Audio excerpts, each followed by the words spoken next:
to do that. And I think I do have faith that he will be a good, he'll have the right carrot and stick approach to that. So regarding foreign policy, Donald Trump made a point of saying that he thought that the war in Iraq was a mistake, and therefore that we should expect less interventionist I think without a doubt. policy from him. Did you hear that? I thought it was an interesting line that he had today, and it got a big applause here, where he said that we have spent far too much time defending other people's borders while not defending our own.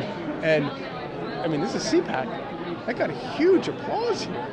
I thought that was a pretty fascinating. Isn't that a big turnaround? Huge? Ooh, unbelievable.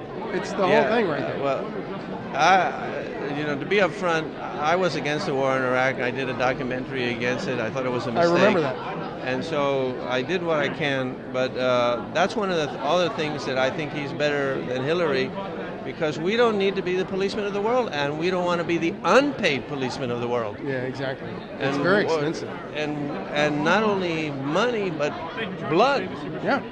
Our brothers and sisters, our children are dying overseas. It's ridiculous. I do believe that George W. Bush very much believed in what he was pursuing with his Iraq war policy, even though I think that it was ultimately wrong-headed. It's clear now that it was a mistake. Yeah. I mean, we're that's still there. And another thing that he said that I think was interesting was he said that, and you got to be careful, you don't hear a lot of conservatives say this, that are we better off today than we were 15 years ago in terms of all that?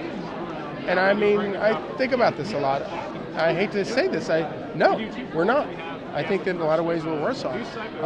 Now, if Bush's policies had remained in place, that could have been different. It could be that we would be in better shape today than we were 15 years ago. But knowing that Republicans are often followed by Democrats and foreign policy changes, that didn't work out for us very well. Well, different than Donald Trump, Obama said he was going to take the troops back, and he didn't. Yeah, exactly. So now we're going to expect Trump to fulfill his promises, and he seems like he's on the way. So Thank Charles, you so much. It was nice talking to you, Good and talking to you give such a sincere and honest interview. I want to do it more than once a year. Okay, that sounds good.